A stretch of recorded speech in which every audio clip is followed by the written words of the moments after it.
WhatsApp everyone, welcome back to the channel guys. हम लोग आ चुके हैं हमारे आखिरी लास्ट यूनिट नंबर 5 पे। यूनिट नंबर 6 में आपका पहले ही करा चुका हूं, तो लास्ट यूनिट बचा यूनिट नंबर 5 बिजनेस एरिथमेटिक। इसके अंदर थोड़ी सी कैलकुलेशंस भी हैं, न्यूमेरिकल्स भी है, थ्योरी तो चलो है ही है। सिर्फ यही ऐसा चैप्टर है जिसके अंदर आपका न्यूमेरिकल पोर्शन भी है, तो इसको बहुत ध्यान से देखना, बहुत ध्यान से समझ लेना और इसको भी कंप्लीट कर लेना। ये खत्म, पूरा सिलेबस खत्म, आपका पूरा पोर्शन कंप्लीट, फिर you are all set for examination.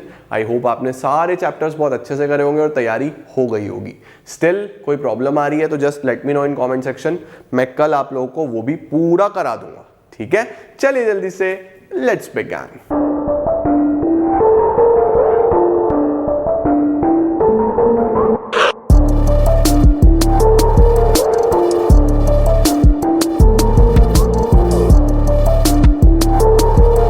तो शुरू करते हैं बेटा जी हम लोग इसके अंदर बिल्कुल स्टार्टिंग से पहले टॉपिक के साथ। इसके अंदर जो सबसे पहला टॉपिक आता है वो आता है what is unit of sale. Unit of sale का मतलब देखो नाम में ही है कि भैया जो भी माल बिक रहा है वो किस यूनिट में मेजर होता है। हर चीज की एक यूनिट होती है ना भाई, वेट केजी में निकालोगे, हाइट सेंटीमीटर्स में निकालोगे, है ना। उसी तरीके से कुछ चीज पीसेस में बिकती है, कुछ लीटर में बिकती है, कुछ मीटर में बिकती है। तो हर चीज की कोई ना कोई यूनिट है, उसी को हम बोलते हैं unit of sale. Very simple. तो क्या है, unit of sale is a management tool that is required to understand the economics of business in an easy and standardized way।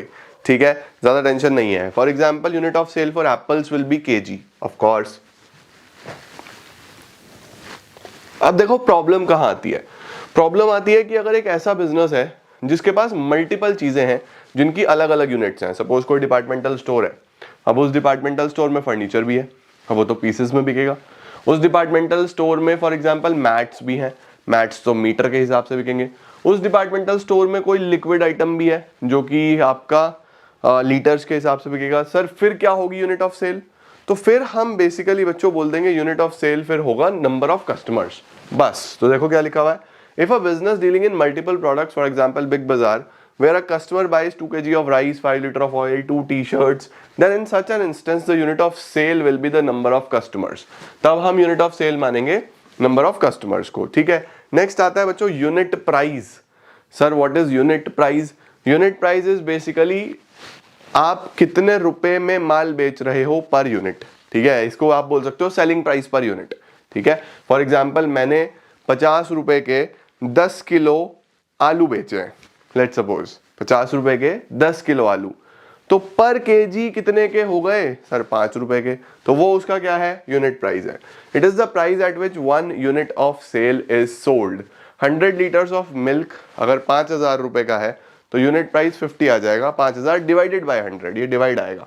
ठीक है, तो आपको कभी भी यूनिट प्राइस निकालना हो तो बहुत सिंपल है। सिंपली आपको क्या करना है कि जितना भी अमाउंट आपका बिका है, टोटल अमाउंट डिवाइडेड बाय उसकी जो यूनिट्स हैं, बस, है ना। जैसे यहाँ पे 5000 रुपए का बिका था तो 5000 रुपए divided by 100 per unit selling price आ जाएगा। ठीक है सर। अब एक क्वेश्चन देखो बड़े ध्यान से, following are the details from the sales register of Big Bazaar Jabalpur on a particular day, what will be the unit of sale and the unit price. अब देखो अगर सिंगल इंडिविजुअल कोई यूनिट होता, राइट, तो उसका जो यूनिट ऑफ सेल है वो केजी, लीटर, मीटर, सेंटीमीटर हो सकता था, बट यहाँ पे मल्टीपल है भाई। पहले 7 कस्टमर है जिसका पर कस्टमर का बिल इतना है, तो टोटल बिल कितना हुआ, इसको मल्टीप्लाई कर दो 10,500, है ना। फिर 8 कस्टमर है, पर कस्टमर का बिल इतना हुआ तो मल्टीप्लाई कर दो 16,000 आ गया। ऐसे ही फिर तीसरा आ गया, ऐसे ही चौथा, पांचवा, कुछ भी आ सकता है। तो इस केस में जो हमारा यूनिट ऑफ सेल होगा वो तो नंबर ऑफ कस्टमर्स होंगे, राइट। और जो हमें अब यूनिट प्राइस निकालना है, तो यूनिट प्राइस कैसे निकलेगा सर? यूनिट प्राइस के लिए मुझे करना पड़ेगा यहाँ पे total number of customers, unit price. Unit price के लिए मुझे करना पड़ेगा total billed amount divided by total number of customers, तभी तो पर यूनिट सेलिंग प्राइस निकल के आएगा, है ना।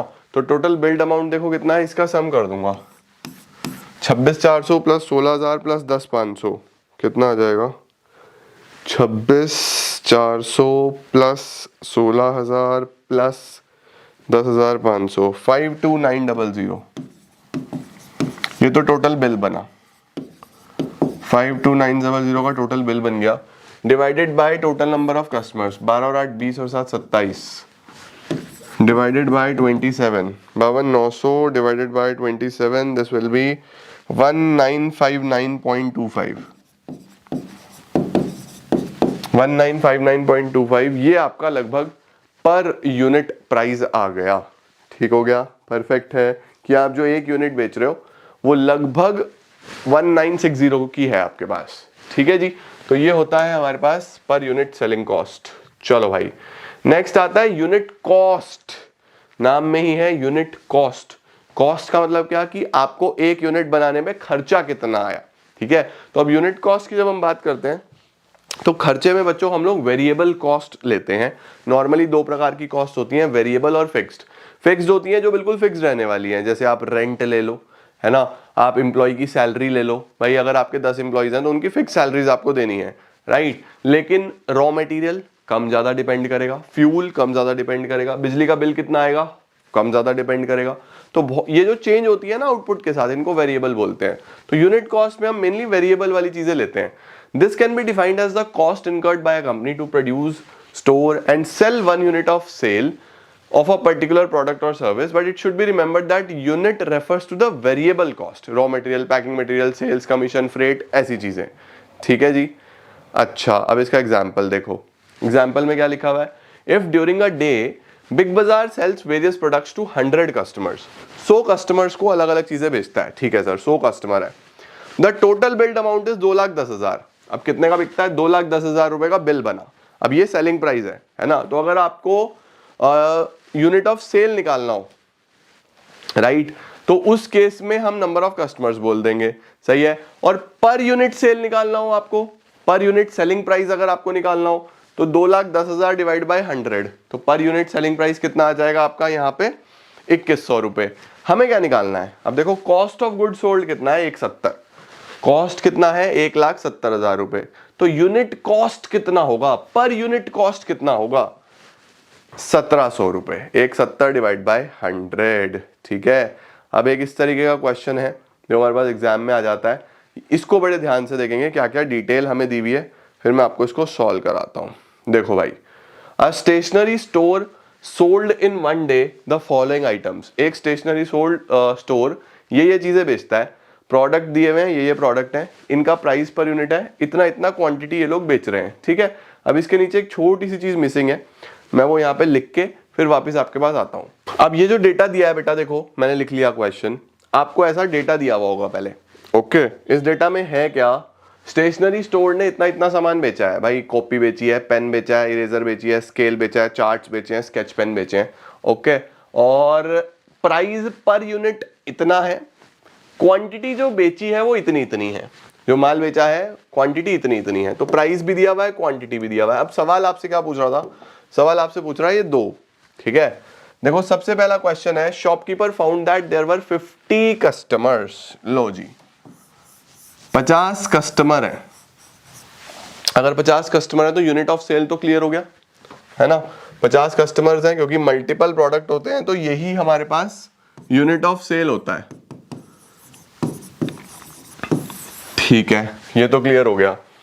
आपको बोल रहा है customer is the unit of sale, what will be the unit price. Unit price बताओ। यूनिट प्राइस का मतलब हो गया कि भैया पर यूनिट प्राइस कितना है। तो अगर मुझे यूनिट प्राइस बताना है तो it will B total billed amount, जितने का बिल बना, डिवाइडेड बाय टोटल कस्टमर्स। अब बिल कितने का बना उसके लिए करना पड़ेगा भैया प्राइस इनटू क्वांटिटी। बिल कितने का बना उसके लिए करना पड़ेगा प्राइस इनटू क्वांटिटी। चलो भाई यहीं पे कर लेते हैं फटाफट से, जल्दी जल्दी से करते हैं।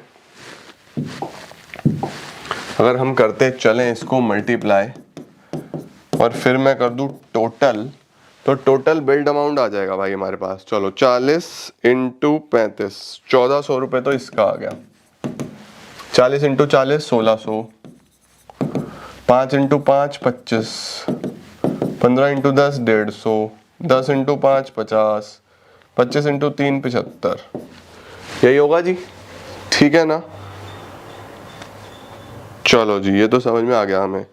1400, 1600, 25, 150, 50, 75, 3300। इसका अगर हम सम कर दें सबका तो 3300। बेटा स्क्रीनशॉट ले लेना अगर आपको लेना है तो फटाफट से। 3300 का मेरा टोटल बिल बना होगा। चलो भाई इस पे चलते हैं। 3300 का मेरा टोटल बिल बना है और टोटल कस्टमर्स हैं 50।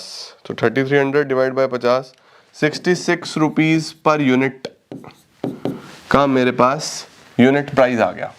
यानी एक कस्टमर जो है मुझे 66 रुपए के हिसाब से पैसा देके जाता है। अगला सवाल इसने हमारे से क्या पूछा, if the cost of each stationery item is 75% of the selling price. जो कॉस्ट है वो 75% है इसी सेलिंग प्राइस का। तो सबसे पहले यूनिट कॉस्ट बताओ। तो बढ़िया हो गया ना। यूनिट कॉस्ट का क्या मतलब होता है, पर यूनिट कॉस्ट कितना होगा। वो बोल रहा है 75% होगा, तो 66 का 75% विल बी 0.75। 66 का 75% 49.5। लो सर, ये आ गया 49.5 इज योर कॉस्ट। अब देखो माल बिकता इतने का है, ये आपका कॉस्ट है, तो आपका ग्रॉस मार्जिन या ग्रॉस प्रॉफिट कितना आ गया। अगर आप शार्क टैंक देखते हो तो वहां कई जगह बोलता है gross margin, gross margin. What is gross margin? Total selling price में से टोटल कॉस्ट हटा दो, कॉस्ट ऑफ गुड सोल्ड हटा दो, तो आपके पास ग्रॉस मार्जिन आ जाएगा। इसने ग्रॉस मार्जिन भी पूछा है मेरे से, तो ग्रॉस मार्जिन जो आएगा बेटा, अगर परसेंटेज वाइज देखूं तो अगर 75% खर्चा है तो 25% का मार्जिन है ना। देखो सेलिंग प्राइस में अगर सेलिंग प्राइस 100% है, वैसे ही थ्योरी के लिए बता रहा हूं, और तुम्हें खर्चा जो दिया हुआ है वो 75% दिया हुआ है, कॉस्ट आपको 75% दिया हुआ है, तो 25% का ही तो आपके पास मार्जिन है या नहीं है। अब यहां पे ग्रॉस मार्जिन कैसे निकालूंगा, sales per unit, sales per unit minus cost per unit. Sales per unit कितना 66, कॉस्ट पर यूनिट कितना 49.5। क्या वैल्यू आ गया 66 minus 49.5, 16.5। 16.5 is your gross margin. समझ में आया? तो बहुत सिंपल है, सेलिंग प्राइस पर यूनिट पूछ रहा था, कॉस्ट प्राइस पर यूनिट पूछ रहा था और ग्रॉस मार्जिन पूछ रहा था। तो आपको निकालना आना चाहिए भैया। फॉर्मूलाज मैंने आपको सारे बता दिए हैं। ओके, बोनस क्वेश्चंस हैं, इस तरीके के सवाल नंबर मत कटवा के आना यार, मार्क्स ले लेना, इसके अंदर आने चाहिए तुम्हें ये। ओके चलो भाई समझ में आ गया। अब चलते हैं सर आगे क्या दिया हुआ है। आगे हमारे पास आ रहा है बेटा ब्रेक इवन एनालिसिस। ये भी कई बार एग्जाम में आ जाता है कि sir what is break even analysis. तो देखो ब्रेक इवन एनालिसिस समझने से पहले समझो कि ब्रेक इवन किसको बोलते हैं। ब्रेक इवन बेटा जी एक ऐसा सिचुएशन है जहां पे नो प्रॉफिट नो लॉस पे आ गए हो, यानी जितना आपका खर्चा आ रहा है उतना ही आप रेवेन्यू भी कमा रहे हो। बहुत सारी कंपनीज लॉस मेकिंग होती हैं, लॉस मेकिंग का मतलब कि वो लॉसेस में जा रही होती हैं, फिर वो धीरे धीरे पैसा कमाना चालू करती हैं और इतना कमाने लगती हैं कि खर्चे निकल रहे हैं, तो फिर वो हो गया ब्रेक इवन। ओके, मतलब कि ऐसा है कि सपोज करो कि ये एक लाइन चल रही है और यहां पे ब्रेक इवन है, दिस इज ब्रेक इवन,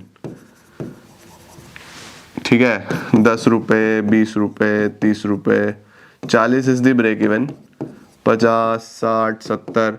अब देखो ब्रेक इवन जब तक कंपनी 10, 20, 30 यानी ब्रेक इवन से पहले कमाती है तो ये तो सारे लॉसेस होते हैं। ब्रेक इवन पे उसने इतना कमा लिया जितना खर्चा आया, ब्रेक इवन के आगे जाती हैं तो प्रॉफिट हो जाता है, ये सारे प्रॉफिट्स हो जाते हैं। तो ब्रेक इवन एक ऐसा पॉइंट है जहां पे company no profit no loss पे होती है। ये आपको पता होना चाहिए, बिजनेस अरिथमेटिक है ही ये सब यार, कैलकुलेशंस लगानी है, बिजनेस के फंडामेंटल्स पढ़ने हैं हमने थोड़े थोड़े फाइनेंस के। देखो this analysis refers to a system of determination of that level of activity where total cost equal total selling price. जितना खर्चा उतना कमा भी रहे हैं। It portrays the relationship between cost of production, volume of production and the sales value. In other words, break-even point is the level of sales that equals all the expenses required for generating that revenue. No profit, no loss. तो break-even पे क्या होगा, total revenue total expenses के बराबर होगा। That is quantity sold into unit price, उससे total revenue आ जाएगा। Quantity sold into unit cost, उससे टोटल एक्सपेंस आ जाएगा, प्लस फिक्स कॉस्ट। ध्यान रखना, जो हम लोग अभी यूनिट कॉस्ट पढ़ के आए हो, यूनिट कॉस्ट में मैंने बोला ना सिर्फ वेरिएबल कॉस्ट आती है, फिक्स्ड भी जोड़नी है। बच्चे फिक्स्ड जोड़ना भूल जाते हैं। फिक्स कॉस्ट वेरिएबल कॉस्ट दोनों जोड़ो तब आपके पास टोटल एक्सपेंस आते हैं। ओके ओके सर, चलो भाई, उसके बाद कुछ बेसिक फॉर्मूलाज भी लिखे हुए, अगर आपको लिखना हो तो आप लिख सकते हो। अब नेक्स्ट क्या आता है हमारे पास, sales mix break even point calculation. Sir sales mix break even point calculation क्या होता है?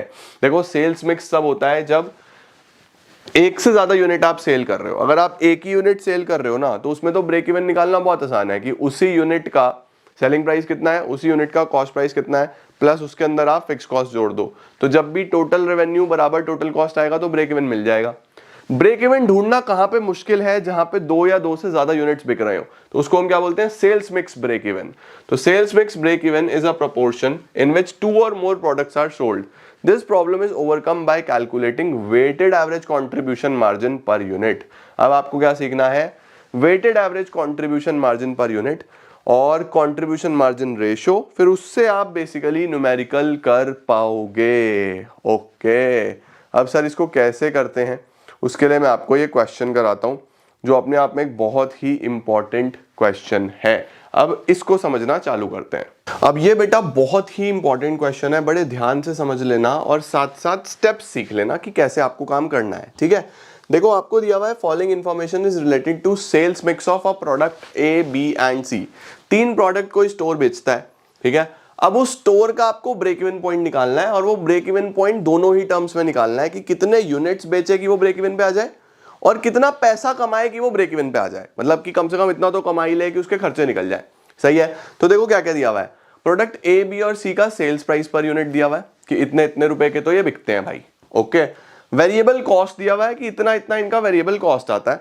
उसके बाद सेल्स मिक्स दिया हुआ है, सेल्स मिक्स का मतलब कि टोटल सेल अगर 100% है तो उसका 20% ए बिकता है, 20% बी बिकता है और सी बिकता है 60%। इसका मतलब इनकी जो मेजर पोर्शन ऑफ सेल है वो सी से आती है। ओके, जो टोटल फिक्स्ड कॉस्ट है, अब देखो टोटल कॉस्ट निकालने के लिए फिक्स प्लस वेरिएबल देखते हैं। फिक्स्ड मुझे ये दिया हुआ है, ब्रेक इवन पॉइंट में वेरिएबल से ज्यादा इंपॉर्टेंट फिक्स्ड होता है क्योंकि वो तो देना ही देना है भाई, वेरिएबल तो तुम्हारे हाथ में है, तुम उसको कम ज्यादा कर सकते हो बट फिक्स तो देना ही पड़ेगा, तो इसका बहुत इंपॉर्टेंट रोल रहने वाला है। अब देखो सर, ब्रेक इवन यूनिट्स में भी और प्राइस में भी कैसे निकालेंगे। सबसे पहले तुम्हें क्या करना है, सबसे पहले तुम निकालो कंट्रीब्यूशन मार्जिन कि भैया कंट्रीब्यूशन कितना, मतलब मेरा मार्जिन मुझे कितना चाहिए कि कम से कम इतना पैसा तो बनना ही है ना, राइट। तो देखो ए, बी और सी 3 चीजें हैं, तीनों का प्राइस पर यूनिट कितना है, हमें जो सेल प्राइस पर यूनिट दिया था 15, 21 और 36, ठीक है। यूनिट प्राइस 15, 21 और 36 ये दिया हुआ है। इसमें से माइनस कर लेते हैं हम लोग वेरिएबल कॉस्ट। वेरिएबल कॉस्ट कितना दिया हुआ है, वेरिएबल कॉस्ट दिया हुआ था 9, 14 और 19। 9 इसमें से हटाओ, 14 इसमें से हटाओ, 19 इसमें से हटाओ, तो आपके पास आ जाएगा यूनिट प्राइस में से वेरिएबल कॉस्ट आ जाएगा, कंट्रीब्यूशन आ जाएगा, या उसको कंट्रीब्यूशन मार्जिन बोल देता हूं मैं, ठीक है। तो 15 में से इतने का मेरा सेलिंग प्राइस था, इसमें से 9 रुपए का मेरा वेरिएबल कॉस्ट आ रहा है, तो 6 रुपए का एक तरीके का मेरा मार्जिन आ गया, ठीक है। 21 में से 14 हटाया तो 7 आ गया यहाँ पे, 36 में से 19 हटाया तो 17 आ गया यहाँ पे। तो देखो ये मेरे पास कंट्रीब्यूशन मार्जिन आ गया पर यूनिट कि मुझे इतना इतना पर यूनिट कंट्रीब्यूशन मार्जिन आ रहा है, ठीक है। उसके बाद अब बच्चों देखो ये जो कंट्रीब्यूशन मार्जिन आया दिस इज पर यूनिट कि ए का इतना, बी का इतना, सी का इतना, लेकिन टोटल सेल में ए कितना है 20%, बी कितना है 20%, सी कितना है 60%।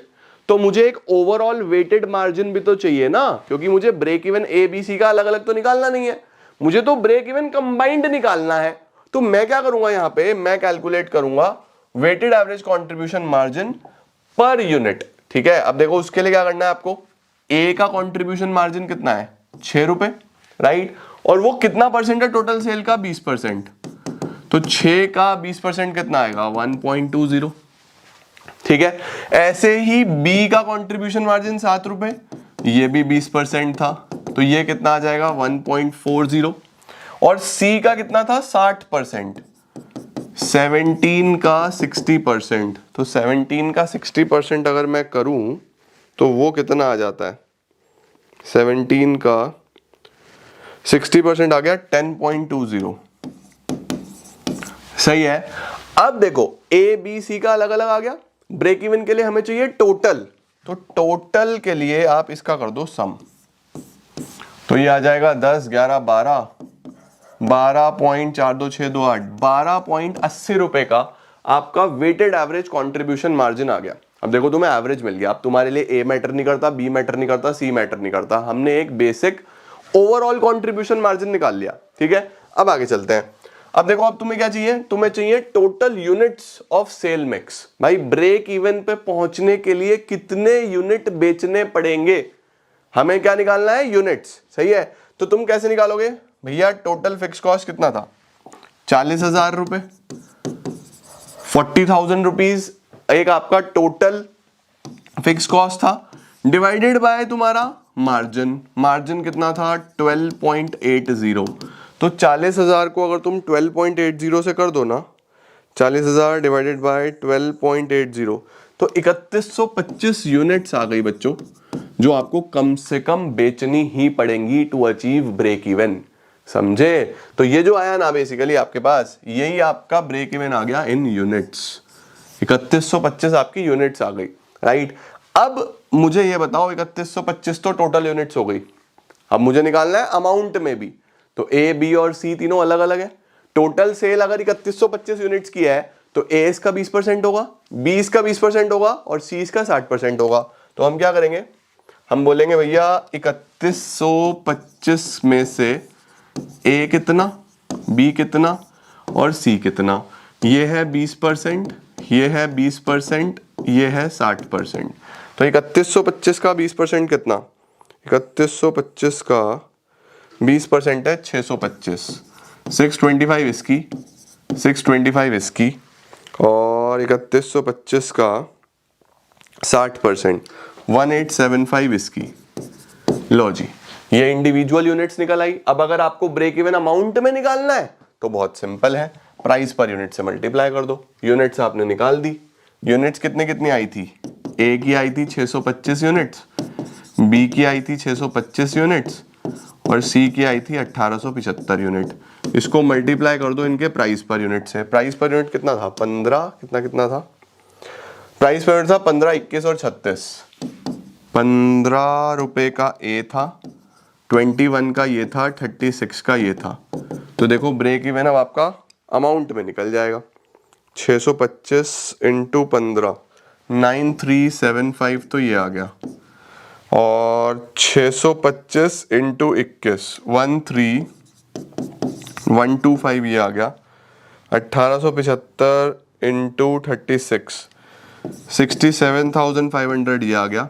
इसका सम कर दें तो हमें ब्रेक इवन रुपीस में मिल जाएगा, यहाँ पे 9375 प्लस 13125 प्लस 67500, ये आ गया बच्चों 90,000 रुपीज। इसका मतलब ब्रेक इवन पे आने के लिए कम से कम 90,000 रुपए की सेल तो आपको करनी ही पड़ेगी। और कितने यूनिट्स बेचने पड़ेंगे वो है 3125, ये हमने कैलकुलेट कर ही लिया था।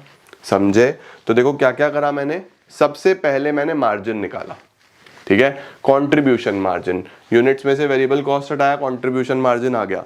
अब मैंने आपको क्या बोला, ये कंट्रीब्यूशन मार्जिन बच्चों ए बी सी तीनों का अलग अलग आया, हमें इनका एक वेटेड कंबाइंड मार्जिन चाहिए। तो भैया 20-20 जितना जितना उसका सेल्स मिक्स है उससे कर दो मल्टीप्लाई, ये आपका वैल्यू निकला है। ऐड कर दो, एक ओवरऑल कंट्रीब्यूशन मार्जिन आ गया वेटेड एवरेज के हिसाब से। बस फिर उसको वेटेड जो आपका एक फिक्स कॉस्ट है उससे डिवाइड करो, तो आपके पास टोटल नंबर ऑफ यूनिट्स आ जाएंगे। क्योंकि ये जो फिक्स कॉस्ट आया है ये भैया इन सब यूनिट्स को बनाने पे ही तो आया है ना, तो ये आपका एक नंबर ऑफ यूनिट्स निकल गई। फिर आपको पता चल गया ए कितनी, बी कितनी, सी कितनी, और आप सीधा सीधा पहुंच गए अमाउंट पे। चलो यार, अब ये डन हो गया। अब चलते हैं हम अगले टॉपिक पे। सर सॉल्यूशन हम कर चुके हैं working capital. Sir what is working capital? तो देखो यार, जब भी आप बिजनेस स्टार्ट करते हो तो आपको शुरू में जो पैसा चाहिए बिजनेस को चलाने के लिए, बिजनेस को स्टार्ट करने के लिए, उसको हम बोलते हैं फिक्स कैपिटल, राइट। और जो पैसा आपको चाहिए उस बिजनेस को मेंटेन रखने के लिए, जो पैसा आपको चाहिए उस बिजनेस को लगातार चलाने के लिए, उसको हम क्या बोलते हैं, working capital. It refers to that part of total capital which is required for holding current assets और may be defined as current excess of current assets over current liabilities. इसका मतलब ये है बच्चों, फॉर्मूलाज में आपको भी बताता हूं, it indicates the liquidity level of business for managing the day to day expenses and covers inventory, cash, accounts payable, day to day operations के लिए जो पैसा चाहिए उसकी बात कर रहा है। अब वर्किंग कैपिटल का फॉर्मूला लिखा हुआ है, देखो हमारे पास current assets minus current liabilities. But ये फॉर्मूला लिखने से पहले मैं आपको बता दूं कि वर्किंग कैपिटल दो तरीके का होगा बाबू। वर्किंग कैपिटल होगा हमारे पास ग्रॉस और नेट। ग्रॉस में आपको सिंपली क्या करना होता है, sum of all the current assets. Sir current assets क्या होते हैं? करंट एसेट्स हमारे वो एसेट्स होते हैं जो एक साल के अंदर अंदर कैश में कन्वर्ट हो जाते हैं, ठीक है। तो देखो जितने भी जैसे कैश हो गया, marketable securities, debtor, work in progress, prepaid, BR, ये वो हैं जो कैश ही है या कैश में बहुत जल्दी कन्वर्ट होने की क्षमता रखते हैं, इनको हम करंट एसेट्स बोलते हैं। तो अगर मुझे कोई पूछेगा कि ग्रॉस वर्किंग कैपिटल क्या है, तो मैं बोलूंगा भैया gross working capital is sum of current assets. और कोई नेट वर्किंग कैपिटल पूछेगा तो net working capital is CA में से सीएल हटा दो, करंट एसेट्स में से करंट लायबिलिटीज हटा दो। तो करंट एसेट्स क्या है? The assets which are expected to get converted into cash or cash equivalents within a period of 1 year. तो ये सारे हम एग्जांपल्स ऑफ करंट एसेट्स में लिख सकते हैं, ठीक है। अब करंट लायबिलिटीज देख लो। करंट लायबिलिटीज कौन सी होंगी? Those liabilities which are payable within 1 year. क्या क्या एग्जांपल्स होंगे बेटा जी? बिल पेबल्स ले लो, क्रेडिटर्स ले लो, आउटस्टैंडिंग एक्सपेंसेस, क्रेडिटर्स ऊपर भी आ गया, एडवांस रिसीव फ्रॉम कस्टमर्स, ये सब आपकी करंट लायबिलिटीज में आ जाता है। Done sir. Types of working capital बता दिया मैंने आपको। ग्रॉस वर्किंग कैपिटल जिसको हम सम ऑफ करंट एसेट्स बोलते हैं, और net is CA minus CL. चलो भाई, वर्किंग कैपिटल की सर क्यों जरूरत पड़ती है? देखो वर्किंग कैपिटल की जरूरत पड़ती है क्योंकि आपने जो खर्चा माल बनाने पे करना है और पैसा वापस आने के बीच में समय लगता है। भाई सपोज मैंने कोई प्रोडक्ट बनाना है, अब उस प्रोडक्ट पे खर्चा होना तो शुरू हो जाएगा रिसर्च एंड डेवलपमेंट से। तो रिसर्च एंड डेवलपमेंट से खर्चा हो रहा है, लेकिन वो पैसा वापस कब आएगा? जब प्रोडक्ट बिक जाएगा और पैसा आ जाएगा। उधार में भी तो बिकता है। तो इस बीच के टाइम पीरियड में बिजनेस कैसे चलेगा, खर्चे कैसे निकलेंगे, उसके लिए आपको वर्किंग कैपिटल चाहिए। तो वर्किंग कैपिटल कहां कहां चाहिए बेटा जी? तो देखो ये बोल रहा है सबसे पहले the duration between buying the raw material and receiving the cash from the customer, उसको हम ऑपरेटिंग साइकिल बोलते हैं या फिर कैश कन्वर्जन साइकिल भी बोलते हैं। तो पैसा लगने से पैसा आने तक का बीच का जो समय है उसको ऑपरेटिंग साइकिल बोलते हैं, ठीक है। During this time required to convert raw material into end product, various expenses जैसे वेजेस, रेंट, सैलरी एटसेट्रा, वो सब पे करना है ना। जब एंड प्रोडक्ट रेडी हो जाएगा फिर वो बिकेगा और मनी रिसीव होगी कस्टमर से। तो इन बिटवीन दैट पैसा कहां से आएगा? उसी को वर्किंग कैपिटल बोलते हैं। Different products will have different operating cycles. Longer the operating cycle, requirement of working capital will be more. इसको ध्यान रखना, जितना बड़ा ऑपरेटिंग साइकिल होगा उतना ही ज्यादा वर्किंग कैपिटल चाहिए, जितना छोटा ऑपरेटिंग साइकिल होगा उतना ही कम चाहिए। तो देखो इसके अंदर क्या आ रहा है हमारे पास, एक ट्रेडिंग कंसर्न है। ट्रेडिंग कंसर्न क्या करता है? सबसे पहले पैसा खर्च करता है, बना बनाया सामान खरीद के लाता है, उसको बेचता है, डेटर्स आएंगे और पैसा उसके पास वापस आ जाएगा। तो ऑपरेटिंग साइकिल कंपैरेटिवली छोटा है। वहीं अगर एक मैन्युफैक्चरर की बात करूं तो देखो मैन्युफैक्चरर पहले खर्चा करेगा, रॉ मटेरियल बनाएगा, फिर वर्क इन प्रोग्रेस, फिर फिनिश गुड्स, फिर बेचेगा, फिर डेटर, फिर कैश में कन्वर्ट होगा। तो इसका ऑपरेटिंग साइकिल कितना बड़ा है? तो इसका ऑपरेटिंग साइकिल बड़ा है तो इसको वर्किंग कैपिटल भी ज्यादा चाहिए। इसका ऑपरेटिंग साइकिल छोटा है तो इसको वर्किंग कैपिटल भी कम चाहिए। तो यही चीज आपसे पूछ सकता है कि भैया ट्रेडर और मैन्युफैक्चरर में बताओ वर्किंग कैपिटल किसको ज्यादा चाहिए? तो हम बोलेंगे जी मैन्युफैक्चरर को ज्यादा चाहिए, क्योंकि उसका प्रोसेसिंग, उसका मैन्युफैक्चरिंग, उसके प्रोसेस बड़े हैं, तो वहां पे वर्किंग कैपिटल ज्यादा लगेगा, राइट। देखो क्या लिखा हुआ है, since there is no manufacturing the operating cycle will be short. Here the operating cycle will include the length of time taken for procurement and realization of sale। तो operating cycle छोटा है तो working capital कम चाहिए। यहाँ पे operating cycle बड़ा है क्योंकि स्टेप्स देखो कितने सारे हैं, तो वर्किंग कैपिटल भी ज्यादा चाहिए। कौन कौन से फैक्टर्स हैं सर जो अफेक्ट करते हैं हमारे वर्किंग कैपिटल रिक्वायरमेंट्स को? तो देखो सबसे पहले नेचर ऑफ बिजनेस, वही वाली बात, आप ट्रेडर हो या आप मैन्युफैक्चरर हो, अगर आप ट्रेडिंग करते हो, सामान खरीद के लाते हो और फिर बेचते हो, तो आपको वर्किंग कैपिटल कम चाहिए होगा। वहीं अगर आप मैन्युफैक्चरर हो तो आपको वर्किंग कैपिटल ज्यादा चाहिए। स्केल, स्मॉल स्केल पे करोगे वर्किंग कैपिटल कम, लार्ज स्केल पे करोगे वर्किंग कैपिटल ज्यादा। बिजनेस साइकिल फ्लक्चुएशंस, देखो अगर बिजनेस बूम पे है, बिजनेस साइकिल फ्लक्चुएशंस क्या होते हैं? हमारे पास बिजनेस साइकिल 4 तरीके से दिखाया जाता है। सर कैसे? देखो इस तरीके का बिजनेस साइकिल होता है। ये सबसे ऊपर जब होता है तो इसको बोलते हैं बूम। बूम का मतलब बिजनेस बढ़िया चल रहा है, मार्केट में खूब पैसा है, खूब डिमांड है, खूब प्रोडक्शन होगी तो वर्किंग कैपिटल ज्यादा चाहिए। जब नीचे की तरफ आता है, ये नीचे की तरफ आ रहा है तो इसको रिसेशन बोलते हैं। बिल्कुल नीचे आ गया तो डिप्रेशन, यहां से रिकवर होगा तो रिकवरी। तो 4 स्टेजेस होते हैं, बूम, रिसेशन, डिप्रेशन, रिकवरी। तो जब बूम पे होगा तो सब कुछ ज्यादा हो रहा होगा तो वर्किंग कैपिटल भी ज्यादा चाहिए। वहीं अगर रिसेशन है या डिप्रेशन है तो बिजनेस डाउनफॉल पे है, डिमांड नहीं है, प्रोडक्शन नहीं है, तो वर्किंग कैपिटल भी कम चाहिए होता है। सीजनल फैक्टर्स, बेटा अगर आपका प्रोडक्ट एक सीजनल प्रोडक्ट है ना, एक सीजन में बिकता है, अगले सीजन के लिए फिर आपको उसकी तैयारी करनी पड़ती है। तो देखो अगर आपका सीजनल प्रोडक्ट है, जैसे सपोज मैं बोलूं एयर कंडीशनर, गर्मी में बिकेंगे लेकिन सर्दी में ही उनका प्रोडक्शन चालू हो जाता है, उनकी स्टोरेज करनी पड़ती है, उनका इस तरीके का खर्चे ज्यादा आते हैं, तो वर्किंग कैपिटल ज्यादा चाहिए होगा। वहीं पे अगर आपका एक रेगुलर प्रोडक्ट है तो रेगुलरली पैसे का आना जाना लगा रहता है, तो वर्किंग कैपिटल एवरेज बेसिक चाहिए होता है। ऑपरेटिंग साइकिल मैंने बता दिया, ऑपरेटिंग साइकिल बड़ी है तो वर्किंग कैपिटल ज्यादा, छोटी है तो वर्किंग कैपिटल कम। क्रेडिट अलाउड, अगर आप उधार बांटते हो, अगर आप उधार बांटते हो बेटा तो आपको बिजनेस का खर्चा निकालने के लिए अपना ही पैसा लगाना पड़ेगा, तो वर्किंग कैपिटल ज्यादा। उधार नहीं बांटते तो फिर भैया कैश में ही सारा काम होता है, पैसा जल्दी वापस आ जाता है, तो वर्किंग कैपिटल कम। क्रेडिट अवेल्ड का मतलब होता है कि उधार मिलता है या नहीं मिलता है। अगर आपको उधार आसानी से मिल जाता है, आपको लगता है कि भैया उधार तो बड़ा आसानी से मिल जाएगा, तो अपना पैसा लगाने की जरूरत ही नहीं है, वर्किंग कैपिटल कम। उधार नहीं मिलता, अपना पैसा लगाना पड़ेगा, वर्किंग कैपिटल ज्यादा।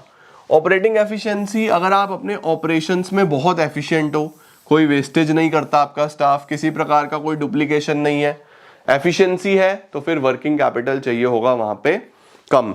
एफिशिएंसी नहीं है, वेस्टेज ज्यादा है, तो वर्किंग कैपिटल चाहिए होगा ज्यादा। अवेलेबिलिटी ऑफ रॉ मटेरियल, क्या आपके पास रॉ मटेरियल इजीली अवेलेबल है? अगर रॉ मटेरियल इजीली अवेलेबल है तो उसका कोई स्टोरेज करने की जरूरत नहीं है, जब जरूरत हो जाके ले आओ, तो वर्किंग कैपिटल कम। वहीं अगर रॉ मटेरियल इजीली अवेलेबल नहीं है तो स्टोरेज कॉस्ट, मल्टीपल कॉस्ट आएंगे क्योंकि जमा करना पड़ेगा, तो वर्किंग कैपिटल ज्यादा। लेवल ऑफ कंपटीशन, अगर मार्केट में बहुत कंपटीशन है तो वर्किंग कैपिटल ज्यादा चाहिए होगा, क्योंकि आपको अपनी दुकान पे फुल माल भर के रखना पड़ेगा, अदरवाइज कस्टमर कॉम्पिटिटर के पास नहीं चला जाएगा। तो कंपटीशन अगर नहीं होता, एक ही दुकान होती मेरी पूरे मार्केट में, तो फिर मुझे कोई कंपटीशन नहीं था, मेरा सामान खत्म भी हो गया तो मैं बोलूंगा कस्टमर को भाई कल लेके जाना, तो वो कल भी आएगा, है ना। तो आपको ध्यान रखना है, अगर कंपटीशन है तो स्टॉक फुल करके रखना पड़ता है, तो वर्किंग कैपिटल ज्यादा। कॉम्पिटिटर ही नहीं है तो बढ़िया बात है, वर्किंग कैपिटल कम। इन्फ्लेशन में बेटा सब कुछ महंगा होता चला जाता है, तो वर्किंग कैपिटल भी ज्यादा लगेगा। इन्फ्लेशन नहीं है तो नॉर्मली जो लग रहा है वो लग रहा है।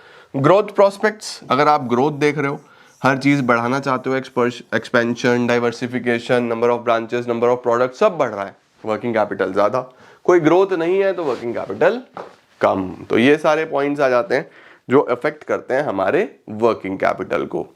इसके बाद बेटा अब हमारे पास न्यू टॉपिक आ रहा है, इन्वेंट्री कंट्रोल। अब देखो यार, ये जो एक टॉपिक है ना, ये अपने आप में एक इंपॉर्टेंट टॉपिक है, क्योंकि किसी भी बिजनेस ने अगर इन्वेंट्री पे ध्यान नहीं दिया ना तो वो बहुत ज्यादा वेस्टेज कर लेगा अपना पैसे का, अपने गुड्स का और अपने मार्जिन्स का। क्योंकि होने क्या वाला है, क्योंकि इन्वेंट्री इज समथिंग जो आपके पास उतना ही होना चाहिए जितना आपको रिक्वायर्ड है। ज्यादा रखोगे तो भैया खर्चे निकालते ही रह जाओगे, उसी में अटकते रह जाओगे, कम रखोगे तो कॉम्पिटिटर जीत जाएगा। तो आपको इन्वेंट्री के लिए तो एक ऐसा सिस्टम बनाना पड़ेगा जिसमें आपके पास उतना ही स्टॉक हो जितना रिक्वायर्ड है, राइट। तो इन्वेंट्री कंट्रोल क्या है? It refers to the value of all the items in the inventory list that is owned by the business. Inventory वो है सबसे पहले हमारे पास कि कौन कौन सी चीजें आपके पास हैं इन्वेंट्री लिस्ट में। और इन्वेंट्री कंट्रोल क्या है? Process of deciding what and how much, क्या और कितना आपको अलग अलग आइटम्स का चाहिए जो आपको स्टॉक में रखना है, ठीक है। एक अच्छा इन्वेंट्री कंट्रोल सिस्टम दो चीजों पे फोकस करता है, स्टॉक आपके पास अवेलेबल हो जब आपको चाहिए, दूसरा आप मिनिमम पॉसिबल प्राइस पे वो स्टॉक उठा सको, मतलब जब सबसे सस्ता हो मैं कितना उठाऊं और किस रेट पे उठाऊं, वो होना चाहिए जो बेस्ट है। ठीक है सर, क्या क्या आइटम्स हैं या क्या क्या एस्पेक्ट्स हैं जो मुझे कंसीडर करने हैं in the process of inventory control. देखो सबसे पहले आपको बोल रहा है आप SKUs पे फोकस करो। SKUs का क्या मतलब होता है बच्चे? SKUs का मतलब होता है आप जब एक पर्टिकुलर अपने गोदाम में जाके माल रखते हो तो आपके पास अलग अलग चीज़ों का स्टॉक होता है। भाई ये रॉ मटेरियल है, ये सेमी फिनिश्ड है, ये फिनिश्ड है ना, या ऐसा बोल दो कि भैया ये रॉ मटेरियल है, ये वर्क इन प्रोग्रेस है, ये फिनिश गुड्स है, ये स्टॉक्स स्टोर्स एंड स्पेयर्स है, राइट। तो बहुत सारी चीज़ें होती हैं जो इन्वेंट्री का पार्ट होती है। अब उस इन्वेंट्री को पहचाने कैसे? तो हर यूनिट को जो आपके गोदाम में रखा है उसको एक कोड नंबर दिया जाता है। ठीक है, उस कोड नंबर को क्या बोलते हैं? SKU, stock keeping unit code. तो SKU कोड देख के भी आप आइडेंटिफाई कर सकते हो कि आपके गोदाम में कितना माल पड़ा है, कितना आपको और मंगाना है, कब आपको चाहिए। दूसरी चीज होती है बेटा मोटले क्राउड। मोटले क्राउड क्या होता है? देखो कई बार हम क्या करते हैं, अपने जो स्टॉक है, जो हमारा गोदाम है, उसके अंदर हम कैरेक्टरिस्टिक्स के बेसिस पे जगह बना के रखते हैं और कैरेक्टरिस्टिक्स के आधार पे सामान को एक जगह रखा जाता है। कि सपोज फॉर एग्जांपल मैं 4-5 प्रोडक्ट बनाता हूं, तो A से रिलेटेड जो सामान है वो एक जगह, B से रिलेटेड वो एक जगह, C से रिलेटेड वो एक जगह। उस टोटल क्राउड को जोड़ू तो मोटले क्राउड बोलता हूं। तो मैं मोटले क्राउड को देख के भी ये हिसाब लगा सकता हूं कि मुझे कब कितना इन्वेंट्री चाहिए। तीसरा स्पेस के आधार पे। देखो बहुत सारी चीजें ऐसी होती हैं जो होती बहुत महंगी हैं बट कम स्पेस लेती हैं, बहुत सारी ऐसी चीजें होती हैं जो होती बहुत सस्ती हैं बट ज्यादा स्पेस लेती हैं, है ना। आप देखो फॉर एग्जांपल आप ऐसा ले लो कि आप कोई पर्टिकुलर आयरन बेचते हो, है ना, स्टील बेचते हो, आयरन एंड स्टील। तो iron and steel compare to gold, compare to diamond है तो सस्ता, लेकिन जगह कितनी सारी लेगा आयरन एंड स्टील।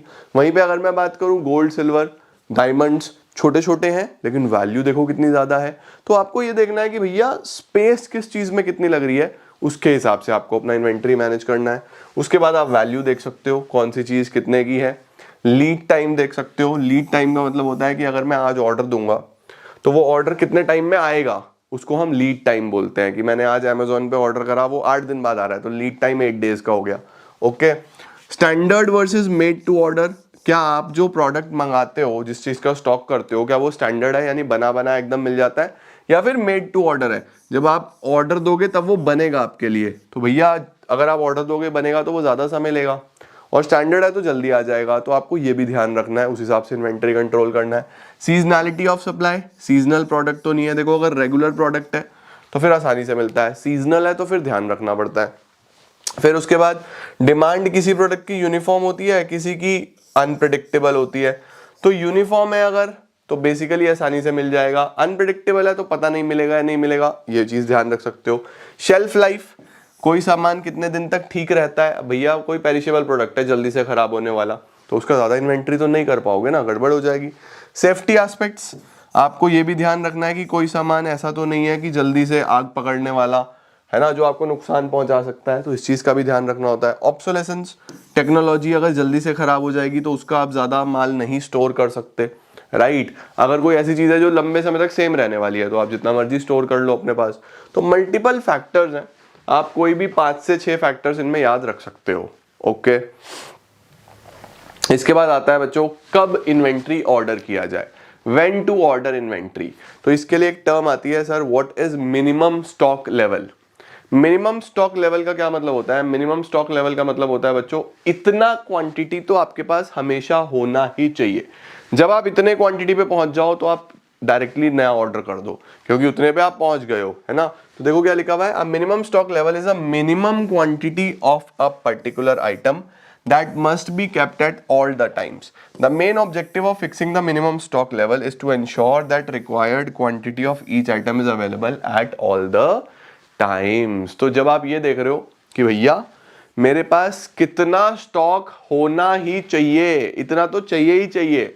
अगर सपोज मेरे दिन में 10 यूनिट की सेल है, ठीक है, तो 3 दिन में मेरा माल आता है, तो मेरे पास लगातार 30 यूनिट्स तो होने ही चाहिए, क्योंकि जब भी खत्म होगा तो फिर वो 3 दिन लेगा आने में, है ना। तो मिनिमम यूनिट मुझे कितना चाहिए, 30। तो जहां आप 30 पे पहुंचो आप दोबारा ऑर्डर कर दो, क्योंकि जब वो 3 दिन में खत्म होगी तो आपका नया माल आ चुका होगा तब तक, समझे। तो इसको बोलते हैं मिनिमम स्टॉक लेवल। ओके, इसके बाद सर कौन कौन से फैक्टर्स हैं जिनका ध्यान रखना है हमें जब हम मिनिमम स्टॉक मेंटेन कर रहे हैं, कि भैया किस तेजी से माल खत्म होता है। जैसे मैंने बोला ना कि डेली मेरे 10 यूनिट बिक जाते हैं, तो आपको ये देखना है कि किस रेट से कंज्यूम होता है, कितना समय लगेगा नया माल आने में, जैसे मैंने बताया 3 दिन लगेंगे। रीऑर्डर लेवल, आप किस पर्टिकुलर क्वांटिटी में और किस रेट पे ऑर्डर करने वाले हो, उस चीज का ध्यान रखना है। उसके बाद production requirement in terms of material, क्या प्रोडक्शन करने में कितना समय लगेगा, है ना। मिनिमम क्वांटिटी कितना प्रोक्योर करना है in the best possible manner. तो इन सारे फैक्टर्स को ध्यान रखना पड़ता है जब हम मिनिमम स्टॉक लेवल देख रहे होते हैं। इसके बाद आता है बच्चों maximum level.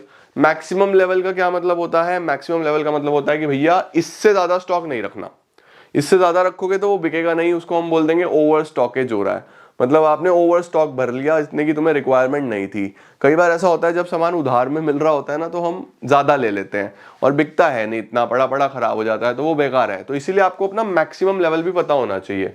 It is the quantity of material beyond which a firm should not exceed it stock. इससे ज्यादा कभी होना ही नहीं चाहिए। If the quantity exceed a maximum level then it will be termed as over stocking, ठीक है।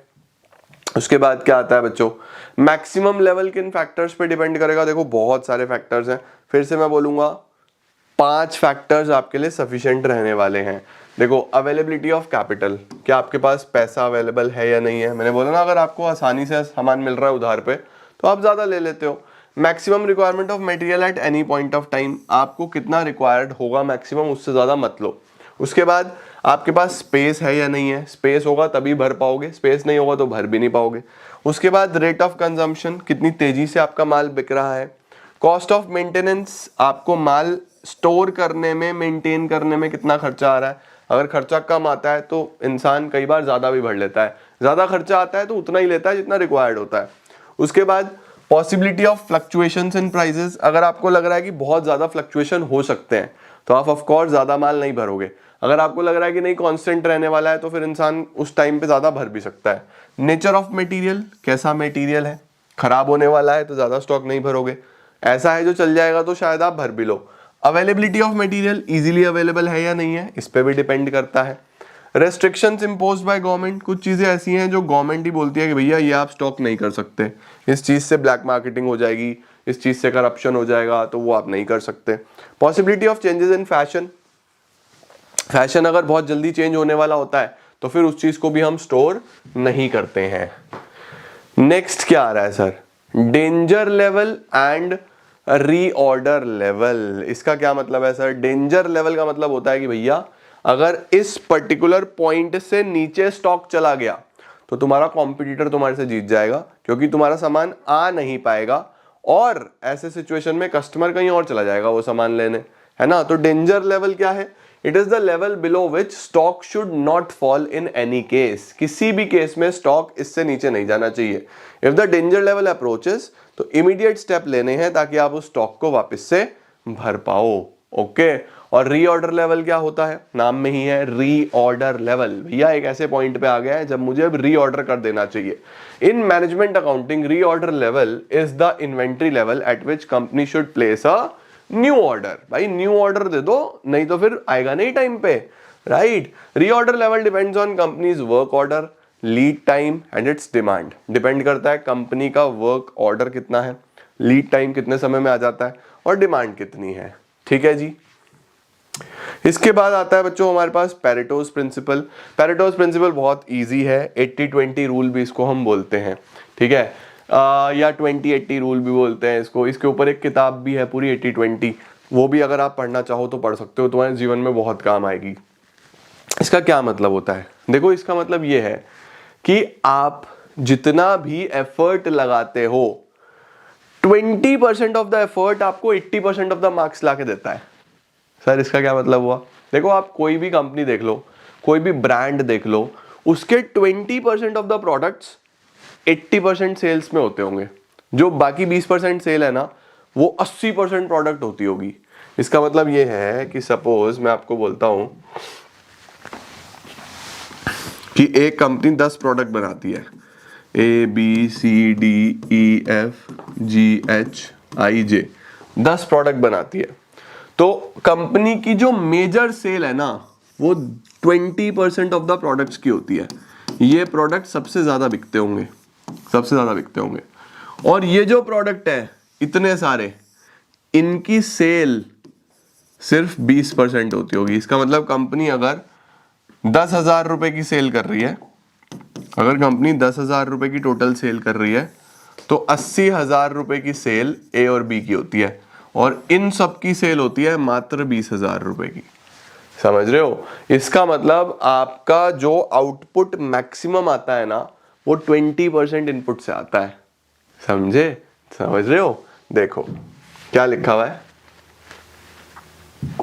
The principle was propounded by Vilfredo Pareto, an Italian economist who studied land ownership in Italy. और उसने क्या पाया कि 20% of the population के पास 80% land है।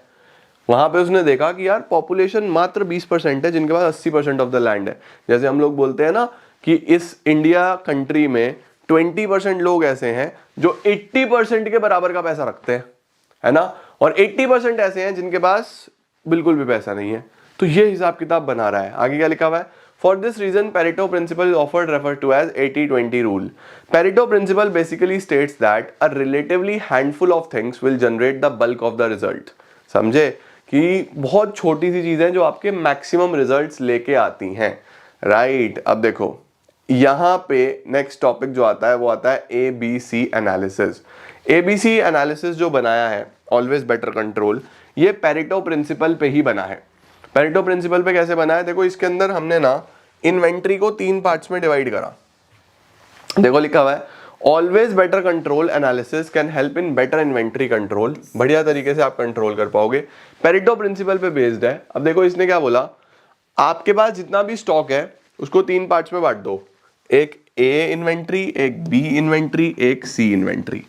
ठीक है, ए में कितना आएगा? आपके जो सबसे ज्यादा बिकने वाले 10 से 20% ऑफ द स्टॉक है, 10 से 20% ऑफ द स्टॉक है आपका, वो सबसे ज्यादा बिकता है, वो आपका 70 से 80% ऑफ द टोटल वैल्यू होगा।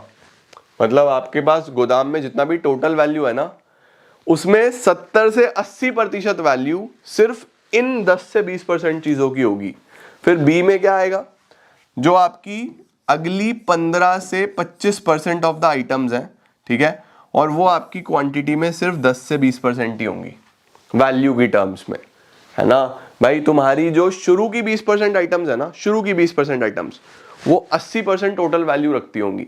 वहीं पे जो अगली 15 से 25% है वो 10 से 20% वैल्यू रखती होंगी, और जो बची हुई 65 से 75% है उनकी वैल्यू कुछ भी नहीं होगी, उनकी वैल्यू मात्र 5 से 10% होगी। तो आपको अपनी इन्वेंट्री में ध्यान रखना है कि आप जब भी कोई बिजनेस करोगे ना तो आप देखोगे कि आपकी कोई 1-2 चीजें होंगी जो आपकी मैक्सिमम सेल लेके आ रही होंगी, तो उन पे ज्यादा ध्यान दो। उसके बाद जो अगली चीजें होंगी, कुछ अगली 5, 10, 15% चीजें होंगी, उनकी वैल्यू बहुत ही कम होगी। उसके बाद जो मेजर चीजें होंगी 60% के आसपास, उनकी वैल्यू आप देखोगे बिल्कुल ही ना के बराबर होंगी, वो बिकती नहीं है।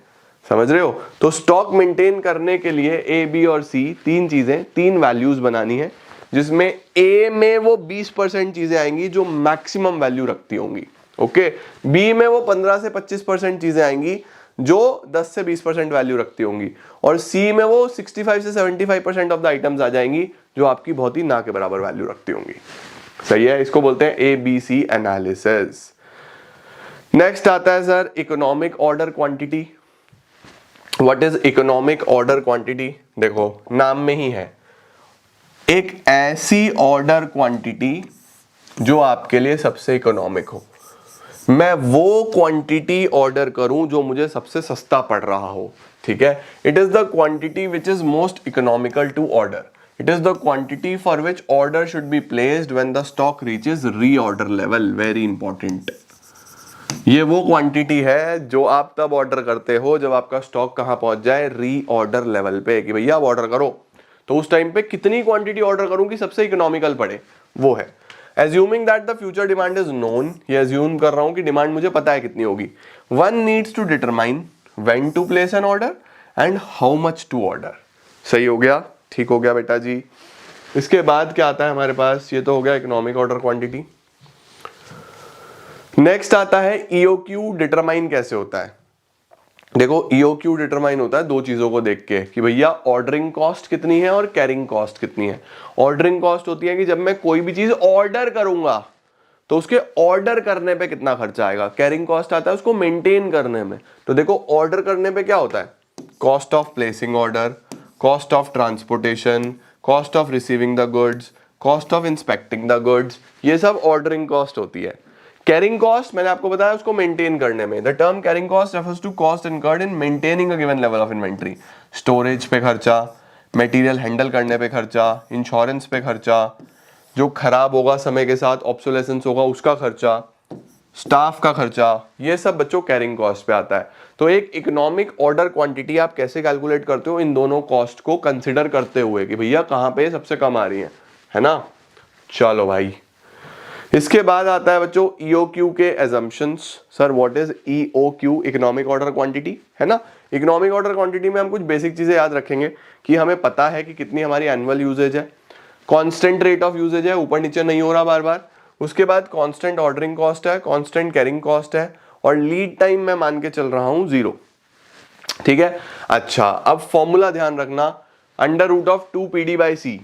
ठीक है, अगर आपको ईओक्यू निकालना है तो प्लीज ये फॉर्मूला याद कर लेना, इस पे क्वेश्चन आ सकता है बेटा। क्या फॉर्मूला है सर? फॉर्मूला है ईओक्यू का under root of 2PD/C।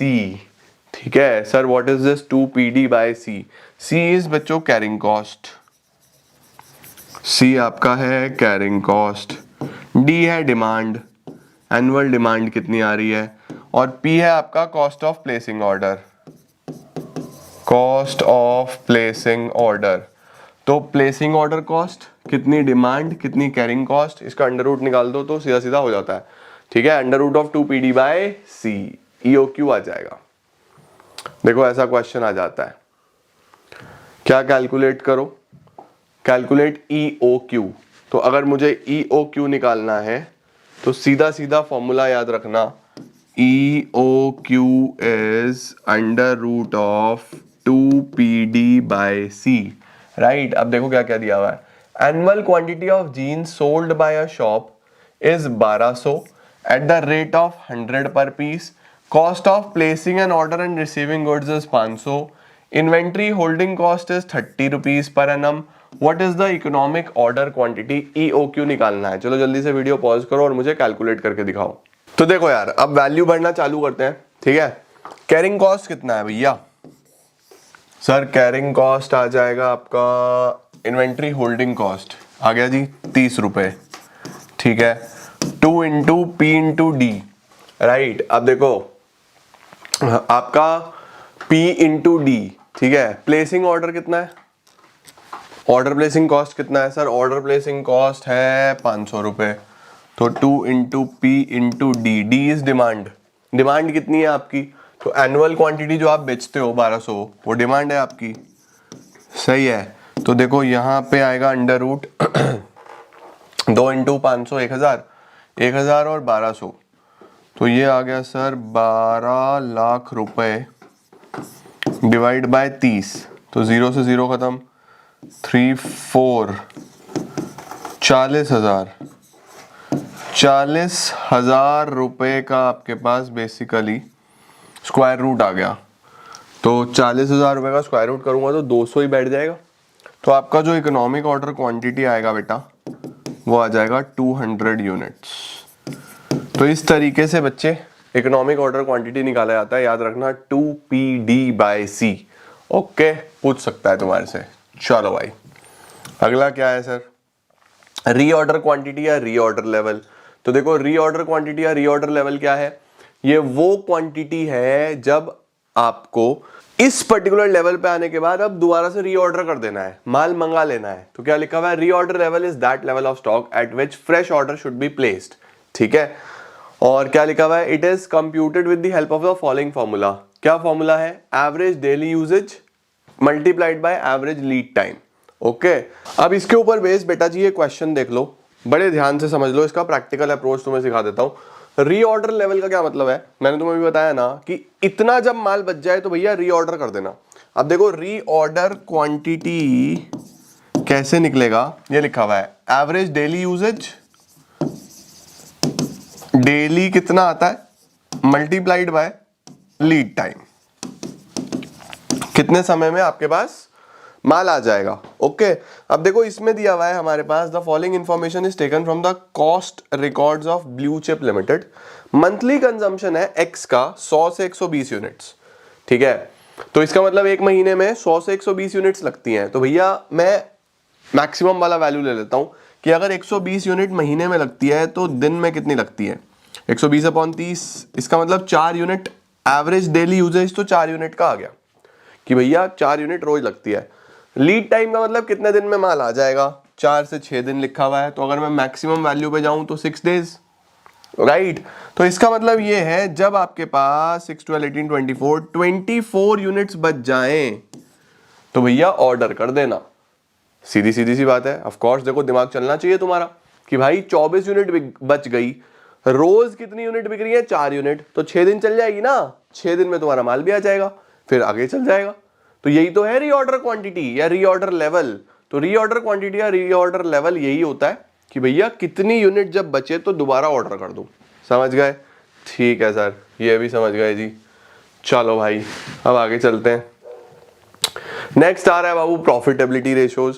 Profitability में अब आपको 2 रेशियोज ध्यान रखनी है, एक है ROI that is return on investment, और एक है ROE that is return on equity, ठीक है।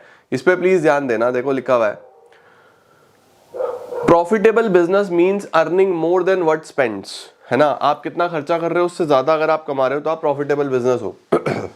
Profitability is an indication of the efficiency. ये प्रॉफिटेबिलिटी क्या इंडिकेट करता है कि भैया आप एफिशिएंसी के साथ ऑपरेशंस कर रहे हो अपने, है ना।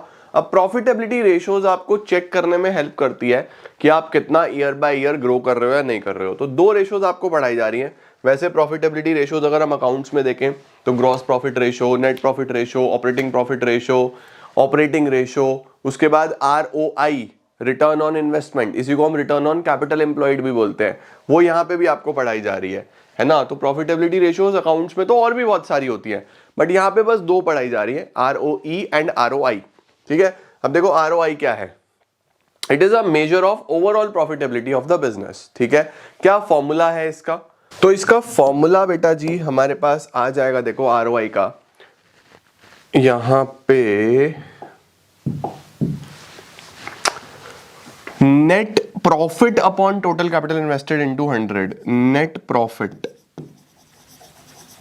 Profit divided by capital invested into 100। मैं यहां पे दोबारा लिख देता हूं, मैंने कितना प्रॉफिट कमाया डिवाइडेड बाय मैंने टोटल कितना कैपिटल इन्वेस्ट किया हुआ था, कैपिटल एम्प्लॉयड भी बोल देते हैं, इनटू 100, ठीक है। अब एक बात ध्यान रखना बेटा जी, ROI का मतलब सीधा सीधा होता है return on my overall investment. आपने बिजनेस में जो इन्वेस्ट किया हुआ है, अब आप जो बिजनेस में पैसा इन्वेस्ट करते हो वो जरूरी नहीं है कि सिर्फ आपका ही हो, ऐसा हो सकता है कि आपने कर्जा भी लिया हुआ हो, बोरोड फंड्स भी हो सकते हैं, है ना। तो net profit divided by capital employed में दोनों चीजें आती हैं, यानी इक्विटी प्लस डेट, ठीक है जी, डन सर।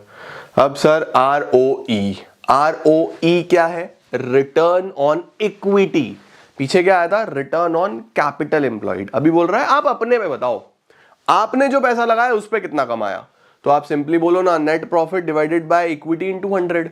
ऊपर का क्या था, profit divided by capital employed into 100। यहां बस मैं अपने वाला पार्ट देख लूंगा। It is a measure of profitability calculated as percentage of equity only, ठीक है। तो यहां पे आपको क्या करना है, simply net income divided by equity into 100। Net income कैसे निकलेगी, ऑपरेटिंग प्रॉफिट माइनस इंटरेस्ट, वो तो आप नेट इनकम ही ले रहे हो, फाइनल इनकम ले रहे हो। देखो जी क्या शानदार हमारे पास एक सवाल दिया हुआ है, मजा आ जाएगा आपको इसको करके। Calculate the ROI and ROE, ROI भी निकालना है और ROE भी निकालना है, ठीक है। एक तो है रिटर्न ऑन इन्वेस्टमेंट, यानी यहाँ पे तो नीचे चाहिए होगा मुझे पूरा कैपिटल इन्वेस्टमेंट, और एक है आरओई, इसमें मुझे चाहिए होगा सिर्फ और सिर्फ इक्विटी। चलो देखते हैं। You have started a beauty parlour business, you spend 150 to open a beauty parlour, जिसमें से आपके 70,000 है और आपने 80,000 बोरो करे हुए। लो सर, हमें सबसे पहले तो ये समझ में आ गया कि टोटल जो कैपिटल इन्वेस्टेड है वो 1.5 लाख है, तो आरओआई में तो टोटल आता है, आरओई में बस आपका अपना अपना आता है, तो वो है 70,000 रुपए। ठीक है सर, समझ गए। इंटरेस्ट रेट जो है वो 7% पर एनम है, इसका मतलब जो आपका इंटरेस्ट आप पे करते हो वो करते हो 7% पूरे साल के हिसाब से। ठीक है। सेल्स रेवेन्यू पर मंथ, बेटा जी ध्यान देना, सेल्स पर मंथ की दी हुई है 80,000 रुपए। ओके, सेल्स हर महीने 80,000 की है। ठीक है। कॉस्ट ऑफ गुड सोल्ड भी पर मंथ दिया हुआ है, ये सेल पे खर्चा कितना आता है 30,000, तो सेल में से अगर मैं कॉस्ट ऑफ गुड सोल्ड हटा दूं 30,000, तो 50,000 रुपए का तो मेरा ग्रॉस मार्जिन आ गया। लो जी, 80 में से 30 हटा दिए तो ग्रॉस मार्जिन आ गया, जीपी भी बोल देते हैं इसको अकाउंट्स की लैंग्वेज में हम। फिर हमारे कुछ फिक्स एक्सपेंसेस हैं, जैसे सैलरी है 20,000 रुपए की, रेंट है, ये हमारे फिक्स एक्सपेंसेस हैं, तो ये भी मंथली हैं। 30,000 रुपए का ये भी हटा दो, चलो भाई ये भी हट गया। फिर डेप्रीसिएशन 3,000 है, डेप्रीसिएशन बेटा हमेशा पूरे साल का होता है, डेप्रीसिएशन पूरे साल का होता है, तो मुझे तो एक ही महीने का चाहिए ना, क्योंकि सब कुछ मंथली चल रहा है। तो डेप्रीसिएशन अगर 3,000 पूरे साल का है, तो 3,000 डिवाइडेड बाय 12 कितना आ जाता है हमारे पास, डेप्रीसिएशन माइनस करना पड़ेगा मुझे। 3,000 डिवाइड बाय 12, 250 रुपये का डेप्रीसिएशन हटाना पड़ेगा, और इंटरेस्ट भी तो हटाना है। इंटरेस्ट कितना था मेरे पास, इंटरेस्ट था 80,000 पे 7% पूरे साल का, तो 80,000 पे 7% पूरे साल का, तो एक महीने का कितना हुआ, 80,000 पे 7% और एक महीने का हो गया 466.66, तो 467 ले लेता हूँ, 467 का इंटरेस्ट हटाता हूँ, ये आ जाएगा प्रॉफिट बिफोर टैक्स। ठीक है ना। 50,000 में से 30,000 रुपये फिक्स्ड एक्सपेंसेस के हटा दिए, 250 रुपये का डेप हटा दिया, और 467 मैंने इंटरेस्ट का हटा दिया, तो 19,283 रुपये मेरे पास प्रॉफिट बिफोर टैक्स आ गया। ओके, अब इसमें से टैक्स माइनस कर दो, टैक्स का रेट कितना है 14%, तो इसमें से टैक्स माइनस करो 14%, तो 19,283 का 14% 2699, तो 2,700 रुपये ले लो बस, 2,700 का टैक्स दे दो। 19,283 में 2,700 का टैक्स दे दो, तो 16,583 रुपये आपके पास नेट प्रॉफिट आया। 16,583 रुपये, उसको यहाँ रख दो। 16,583 रुपये बेटा आप कमा रहे हो, तो 16,583 डिवाइडेड बाय 150 इंटू 100, तो 11.05% का आ गया सर आरओआई। ठीक है। अब अगर मुझे आरओई चेक करना है, तो 16,583 रुपये डिवाइडेड बाय 70,000, तो आपने कमा लिया 23.69%। ये आपका अपनी इन्वेस्टमेंट पे हो गया, और ये आपका ओवरऑल कैपिटल एम्प्लॉयड पे हो गया। तो this is the basic difference between ROI and ROE. Done sir, ROI ROE भी समझ गए। ठीक है, चलो जी, अब हमारे पास क्या आता है, बस नेक्स्ट ये आपको बस एक बार गो थ्रू करना है कि व्हाट इज एबिटडा। एबिटडा क्या होता है, earning before interest tax depreciation amortisation. Sir earnings आपको इंटरेस्ट से पहले वाली चाहिए, टैक्स से भी पहले वाली चाहिए। अभी मैंने पीछे क्वेश्चन किया था तो आफ्टर इंटरेस्ट आफ्टर टैक्स था वो, हमें चाहिए इनसे पहले, डेप्रिसिएशन से भी पहले, अमोर्टाइजेशन से भी पहले। ओके सर, अमोर्टाइजेशन क्या होता है, जब कोई इनटेंजिबल एसेट की वैल्यू कम होती है उसको अमोर्टाइजेशन बोलते हैं। ठीक है।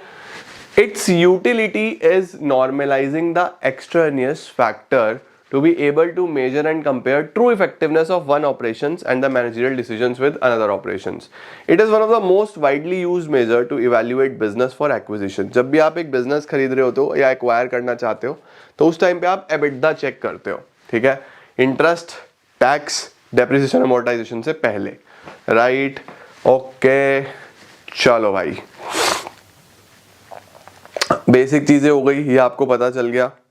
एंड इसी के साथ लेडीज एंड जेंटलमैन हमारा पूरा का पूरा बिजनेस अरिथमेटिक समाप्त हो जाता है। मुझे उम्मीद है कि आपको काफ़ी सारी चीज़ें समझ में आई होंगी। थोड़ा सा टेक्निकल चैप्टर है, इसीलिए मैं इसका वीडियो आपको सुबह ही दे रहा हूँ, पूरा दिन इस पे लगाओ। टॉपिक्स मैंने सारे कवर कर दिए हैं, आपकी बुक में इतनी चीज़ें ही लिखी होंगी। न्यूमेरिकल भी मैंने आपको हर टॉपिक पे करा दिया, तो आपका न्यूमेरिकल भी क्लियर होना चाहिए, कॉन्सेप्ट भी क्लियर होना चाहिए और बढ़िया तरीके से आपको इसकी प्रिपरेशन करनी है। और इसी के साथ लेडीज एंड जेंटलमैन आपका एंटरप्रेन्योरशिप का सिलेबस भी एज प्रॉमिस्ड मैंने पूरा किया, मैंने अपना वादा निभाया। अब आपकी बारी है, आपको वादा निभाना है, खूब मेहनत करनी है आज पूरा दिन बैठ के और अच्छे मार्क्स लेके आने हैं, कल पेपर अच्छा करके आना है। Alright, all the best everyone, I am gonna see you all super soon, till then see ya, take care, bye bye.